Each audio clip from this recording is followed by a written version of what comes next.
ಕಾಲದಲ್ಲಿ ಯಾವುದೂ ರೇಪೇ ಆಗಿರಲಿಲ್ಲ. ರೇಪ್ ಆಗಬಾರ್ದು, ಮಹಿಳೆಯರಿಗೆ ರಕ್ಷಣೆ ಸಿಗಬೇಕು. ಬಟ್ ಸಮಾಜದಲ್ಲಿ ಸಮಾಜಘಾತಕ ಶಕ್ತಿಗಳು ಇಂಥ ಕೆಲಸ ಎಲ್ಲ ಮಾಡ್ತಾರೆ. ಅದ್ಮೇಲೆ ಸೀರಿಯಸ್ ಆಗಿ ಕ್ರಮ ತಗೋತಿದ್ದೆ.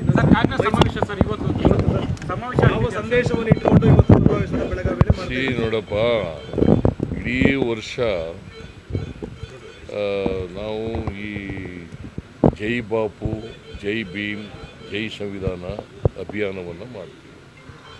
ಗಾಂಧೀಜಿಯವರ ತತ್ವಾದರ್ಶಗಳು ಈಗ ಜನರಿಂದ ಸ್ವಲ್ಪ ದೂರ ಆಗ್ತಾ ಇದ್ದಾವೆ ಅಂತಕ್ಕಂಥ ಭಾವನೆ ಇದೆ. ಮತ್ತೆ ಅದನ್ನು ಪುನಃಸ್ಥಾಪನೆ ಮಾಡಲಿಕ್ಕೋಸ್ಕರ ಗಾಂಧಿ ಇವತ್ತೂ ಕೂಡ ನಮಗೆ ಪ್ರಸ್ತುತ, ಗಾಂಧಿ ವಿಚಾರಗಳು ಪ್ರಸ್ತುತ. ಅದಕ್ಕೋಸ್ಕರ ಅವುಗಳನ್ನು, ಯಾಕಂದರೆ ಗಾಂಧಿ ಸೌಹಾರ್ದತೆ ಇರಬೇಕು, ಸಮಾನತೆ ಬರಬೇಕು, ಅಸ್ಪೃಶ್ಯತೆ ಹೋಗಬೇಕು, ಮಹಿಳೆಯರಿಗೆ ಸ್ವಾತಂತ್ರ್ಯ ಇರಬೇಕು, ಮಹಿಳೆಯರ ಹಕ್ಕುಗಳ ರಕ್ಷಣೆ ಆಗಬೇಕು ಅಂತೇಳಿ ಪ್ರತಿಪಾದನೆ ಮಾಡಿ ಅದನ್ನು ಮತ್ತೆ ನಾವು ಸಂವಿಧಾನದಲ್ಲಿ ಮಹಾತ್ಮ ಗಾಂಧೀಜಿ ಹೇಳಿದಂಥ, ಬಸವಣ್ಣವರು ಹೇಳಿದಂಥ, ಕನಕದಾಸರು ಹೇಳಿದಂಥ ವಿಚಾರಗಳನ್ನೆಲ್ಲ ಕೂಡ ಸಂವಿಧಾನದಲ್ಲಿ ಇದ್ದವು. ಆ ವಿಚಾರಗಳೆಲ್ಲ ಇದ್ದವು. ಮತ್ತು ಅವನ್ನ ಈಗ ಸಂವಿಧಾನ ವಿರೋಧ ಮಾಡ್ತಕ್ಕಂಥದ್ದು, ಗಾಂಧೀಜಿ ವಿರೋಧ ಮಾಡ್ತಕ್ಕಂಥದ್ದು, ಅಂಬೇಡ್ಕರ್ ವಿರೋಧ ಮಾಡ್ತಕ್ಕಂಥದ್ದು ನಡೀತಾ ಇದೆ.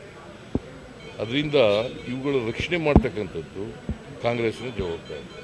ಸಂವಿಧಾನದ ಪರವಾಗಿರ್ತಕ್ಕಂಥವ್ರು ನಾವು, ಅವರು ಮನುವಾದದ ಪರವಾಗಿರ್ತಕ್ಕಂಥವ್ರು ಅವರು. ಎಲ್ಲ ಅವ್ರಿಗೆ ಹುಷಾರಿಲ್ಲ ಅಂತ ಬಂದಿಲ್ಲ, ಹುಷಾರಿಲ್ಲ ಅಂತ ಬರ್ತಾ ಇಲ್ಲ. ನೀವು ಅವರು ಸಮಾವೇಶದಿಂದ ದೂರ ಅಂತ ಮಾಡೋಕ್ಕೆ ಹೋಗ್ಬೇಡಿ.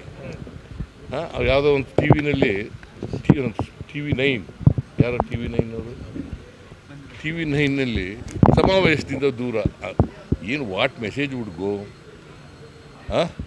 ಅವರು ಬರ್ತೀವಿ ಅಂತ ಹೇಳಿದರು, ಅವ್ರಿಗೆ ಹುಷಾರಿಲ್ಲ ಅಂತ ಬರೋಕ್ಕಾಗಿಲ್ಲ, ಗೊತ್ತಾಯ್ತಾ.